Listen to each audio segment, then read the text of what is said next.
Welcome back to Cord Cutting Today for June 3rd, 2023. This is the show where I break down some of the biggest stories happening in the world of cord cutting right now and give you my opinion on them. Stories like Amazon's new home internet service gets a rough release date and the head of it talks a little bit about pricing. YouTube TV finally makes some changes that have been demanded by their subscribers for some time now. Walmart's got a new Google TV streaming stick that could be maybe $15. We'll talk about all these stories and more happening here real quick. First, a few things. No video tomorrow, July 4th. Hope everybody has a fantastic July 4th holiday. Take care. I'll be back on the 5th. And if you want to learn more about these stories, check out the show notes down below and in the first pinned comment. I'll put a link to each story there so you can read about them for yourself and come up with your own opinions. I'd love to hear from you. If you are new here, just hit that subscribe button, hit that thumbs up. Even if you've been here a while, let YouTube know you enjoy what we do here. So YouTube recommends our videos to more people, helping us grow, helping us support our families. And with that said, let's dive into the video today. Starting off with Amazon's new home internet gets a released window, we'll call it. And the head of it talks a little bit about pricing. Now, in an interview out there, he broke down some interesting looks at what Amazon hopes to do with this. A lot of it was not new. But in this interview with Forbes, he talked about two things that were kind of new. Number one, they plan to do public signups in 2025. Now, Amazon had previously announced they intended to start commercial beta testing next year in 2024, but now it looks like the mass signups where people can sign up for Amazon's new home internet service will happen in 2025. And then he talked a little bit about price, saying, quote, "Low cost and the ability to scale are at the core. We are a business, and so we have to make money. But we're patient, we're willing to play the long game here." What he was talking about there is the pricing, that Amazon wants a very aggressive price that will be very affordable to bring internet to people around the world. Now, affordable is kind of a relative term. For me, in a big city where I have 3 or 4 options, affordable for me can mean something different than somebody living in rural America who's paying $100+ for Starlink, for example. So affordable, is relative. Keep that in mind. But this is going to be one more competitor out there. And in many areas where Starlink may be the only option, now Amazon's bringing another competitor. I'm always a big believer in competition does two things, and studies have shown this. It often brings down the price and improves the service. Because now, instead of just saying, hey, like cable TV, for years and years, cable TV was the only game in town. There's no reason to innovate. There's no reason to keep pricing down because there's no other option. Now that cord cutting's here, we're seeing a rapid development in how TV is delivered, new experimental ways, and new options. So I think that same thing's about to happen with internet. We'll see what happens here with that. But the good news is there are more options now than ever, and we'll see. 2025 may seem like a long ways away, but it's really just a year and a half from now. We could see testing of this, commercial testing with people next year. So maybe a year from now, 18 months from now, we'll see how far out exactly that is. We don't know exactly when in 2025 this will happen, but 2025 is Amazon's target date for the new home internet service. We'll keep a close eye on that. Good news for YouTube TV customers in our next story up. The library, where your DVR recorded content, your saved shows, and more go, has been kind of a source of upset. A lot of people didn't like the fact that earlier this year, YouTube TV rolled out a brand new library and changed the way the menu worked, changed the way it displayed shows and more, and people kind of hated it. Some people liked it. I was rather indifferent on it, but I do understand that there were some downsides to it. Now, YouTube TV, starting on the 1st, is rolling out back to kind of an original one. Now, it's not exactly original. A lot of people say, hey, this looks just like the original library. And you are right, it's very similar. But they made a few changes. They seem to have added some new categories. They've added slightly different icon sizes. And now, when a program is done, they gray it out. Now, it's still there. You can still see it, but they've grayed it out so you know you've watched it and that's not something new there. There's nothing new. If something new gets added to it, it pops back to the full color. It won't be grayed out anymore.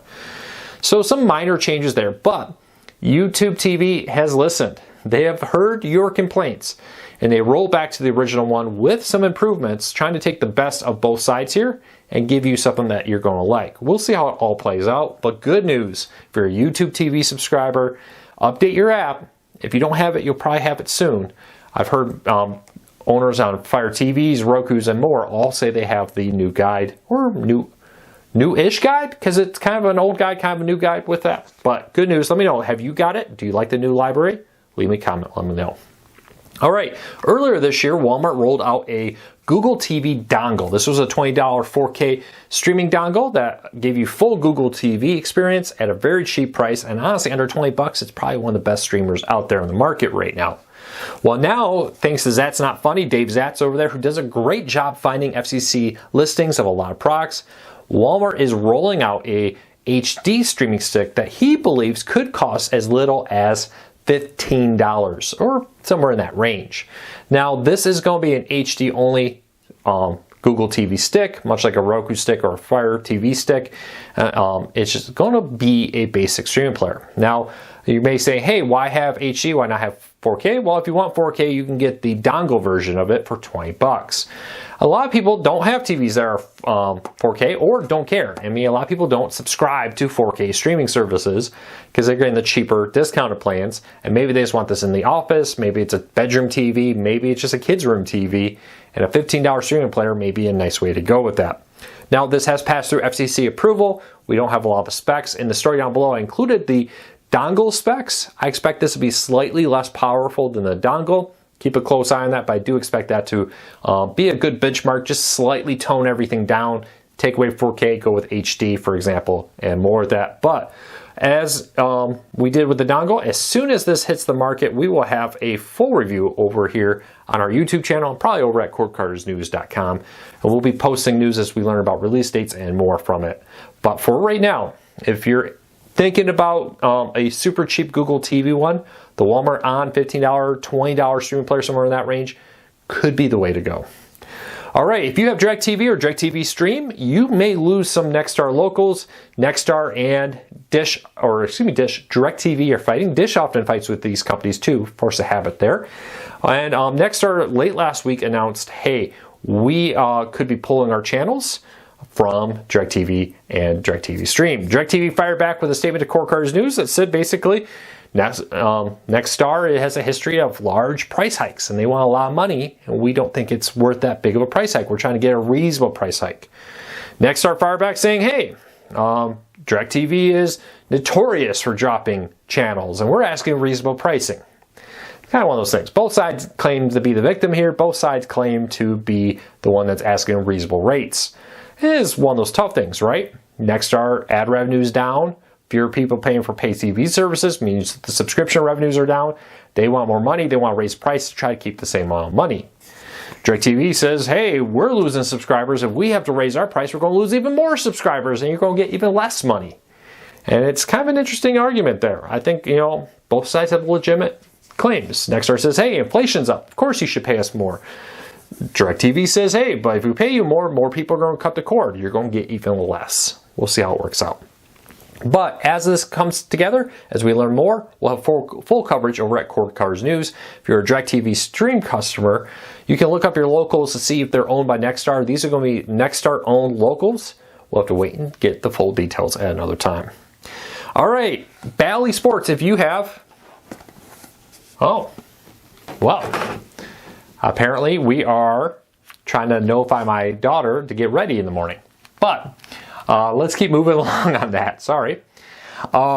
If you are a Bally Sports customer, I didn't realize that would display on a Fire TV. Learn something new every day. But Bally Sports has made a payment to 2 Major League Baseball teams to keep them. They paid $114.8 million between the 2 teams. Now this comes as Bally Sports earlier in June announced that they may drop 5 MLB teams. Now there's only 2 really on the bucket on the cusp being dropped. One's in negotiations. One has a payment due in the middle of July. But Bally Sports has paid a $60 million to the Rangers to keep them and $54.8 million to the Twins to keep them. So for now, those 2 teams through the rest of 2023 will remain on Bally Sports. Only a couple more months, well, close to 3 months-ish of regular season games. We'll see what happens once that all comes to an end. But there are still the Reds out there. They have until the 15th of July to make a payment to the Reds to decide if they want to or not. And also, about a week and a half ago or so, Bally Sports notified the Diamondbacks that they were going to terminate at the end of June. Well, some negotiations happened. They asked the court for more time, and they've agreed to keep the Diamondbacks on Bally Sports as negotiations continue while they look at deciding if they want to keep the Diamondbacks on Bally Sports or not, if they can work out a deal. So the Reds and Diamondbacks are still on the cusp of being dropped there, but for now, all the other teams seem to have been paid and will remain on Bally Sports for the foreseeable future. Deal of the day. Hurry on this one. I don't know how much longer this one's going to go, but early Prime Day deal. AirPods, AirPod Maxes, and AirPod Pros are on sale. Some really good pricing if you want a new pair, maybe just a spare in case you break yours or lose yours if you've never done that with earbuds. Check out the show notes down below if you're trying to find the deal of the day there. And the last story up of the day, who here remembers classic 90s The Weather Channel, where the classic on the 80s of the jazz music and the old computer-generated voiceovers?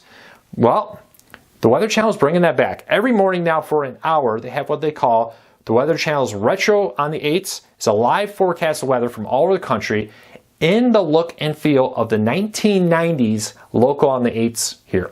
It's actually ingenious by the Weather Channel. Basically, they just use computer-generated systems to create this hour-long program.